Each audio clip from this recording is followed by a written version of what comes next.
Hello ਜੀ, अस्सलाम वालेकुम। मैं ਤੁਹਾਡਾ ਵੀਰ ਅਹਿਸਾਨ ਅਜਾਜ਼। ਤੁਸੀਂ ਵੇਖ ਰਹੇ ਹੋ ਮੇਰਾ YouTube ਚੈਨਲ ਅਹਿਸਾਨ ਅਜਾਜ਼।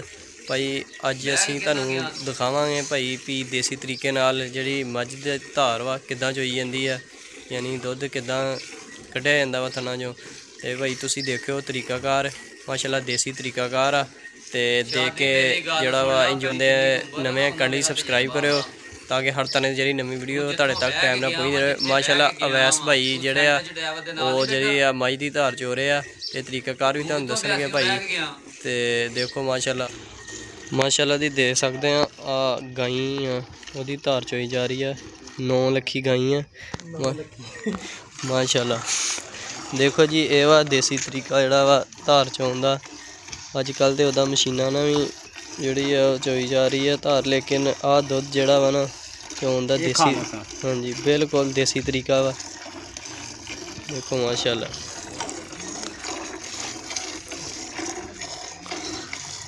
इदा भाई चोया जाता वा दुध आहिस्ता आहिस्ता। कई बंदे वेख्या वा थणा नूं बड़ा ना घुमाउंदे हुंदे आ, ते इस तरह नहीं करना चाहिए। इदा जानवरां भी ज्यादती हुंदी है, इसलिए बिल्कुल आराम आराम नाल देखो दे है भाई। हत्थ जरा दस्यो भाई किदा पाउणा, थन नूं हत्थ किदा पाउणा। हत्थ ये कई तरीके नाल पाउंदे, कुछ बंदे इंज भी पाउंदे ने। अच्छा मैं तो इस तरह मुठ नाल पाउंदा। हाँ जी बिल्कुल जी, आ सही तरीका वा, क्योंकि उदा अंगूठा भी थक जांदा मेरे ख्याल नाल। ते इदा मुठ नाल जिहड़ी है धार भी वेखो अच्छी बनदी है, ते इदा वधिया रहिंदा कम्म।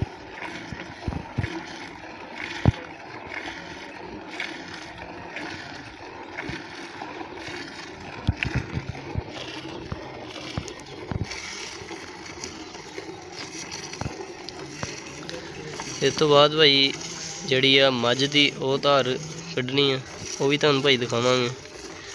माशाअल्लाह बिल्कुल आराम आराम नाल जेहड़े लगे है। तो यो भाई देसी तरीका वा। इदा फिर जेहड़े बच्चे आ हुंदे पिछे बच्छे हुंदे आ, बच्छियां वो भी जेहड़ा वा उन्हां लई भी दुध बच जांदा वा। जेहड़ा मशीनी तरीका वा उहदे नाल ना इदा कम डिस्टर्ब हुंदा वा। उन्हां दी वीडियो बना दे जरा, सारे अज इकट्ठे होए हैं पिछे माशाअल्लाह। देखो जी कुत्ता बैठा, बुली कुत्ता।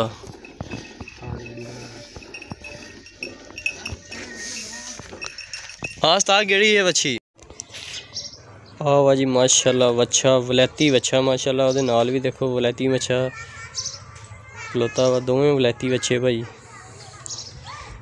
भाई तमीम देखो सामने भाई बैठे है, गर्मी जड़ी है इंजॉय कर रहे हैं। तो सामने उस्ताद नहीं खलोते है, उस्ताद भोला साहब। तो देखो भाई आ भी भाई गाई है, दोवें गाइयां बल्कि भाई ये भी माशाअल्लाह चंगी साहीवाल दियां गाइयां वा मझ है भाई। हाँ भाई देखो हवेली का माहौल, मौसम जड़ा वा ठीक है तकरीबन। दोस्तों हुण माशाअल्लाह जी आ मझ की जी धार चोन लगे हैं। तो यदा वेख्यो तुसी तरीकाकार माशाअल्लाह तुहानूं दिखाता वा, यदा भी तुसी देख लियो वही सेम तरीकाकार होऊगा। माशाअल्लाह इहदी धार चोन लगे आ बाल्टी भाई आ गई इहदी।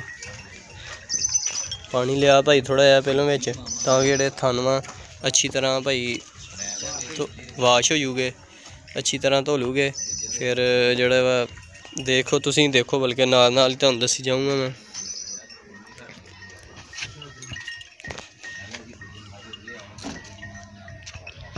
हाँ देखो जी भाई पहलों कट्टा चुंग रहा वा।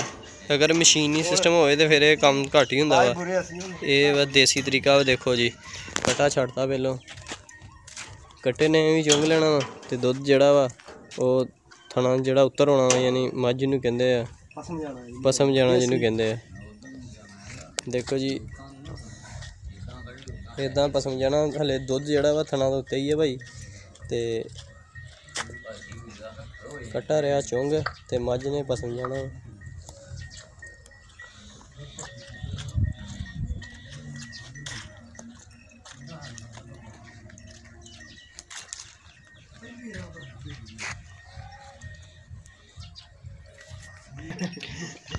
लो जी माशाअल्लाह जी हुण थन धोते जा रहे हैं। सब तो तरीका जेहड़ा अहम तरीके जी सब तो गल अहम भाई, पहलों अच्छी तरह जेहड़े थन जेहड़े वो वाश कर लेने चाहिए।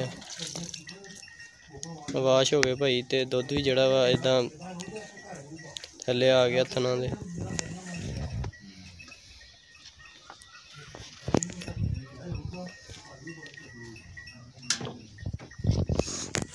ਓਏ ਉਹਨਾਂ ਨੂੰ ਨਹੀਂ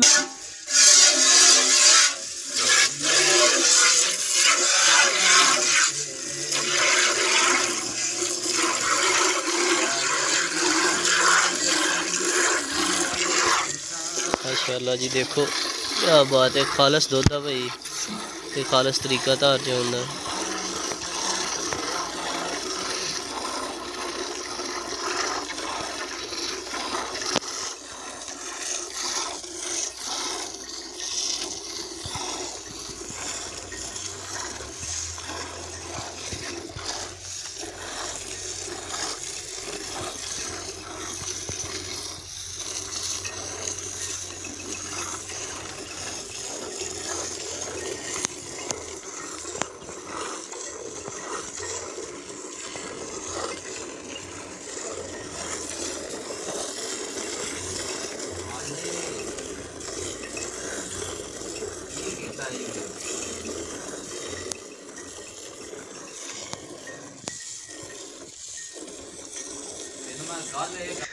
देखो जी भाई लस्सी पियान लगे है कुत्ते नूं। गर्मी का जड़ा वा तोड़ वा, क्यों गर्मी यार लगती है, गर्मी का तोड़ जड़ा वा देखो हो रहा। बड़ा वड्डा मूँह इहदा देखो जी।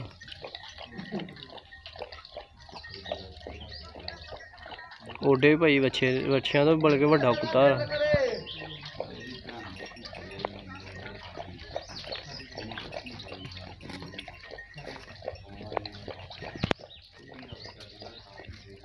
दोस्तों अज का व्लॉग किदां दा लगा कमेंट करके जरूर दसना। तो भाई तुहाडा वीर अगली वीडियो हाज़र होगा इंशाल्लाह। दुआवां च भाई याद रखियो।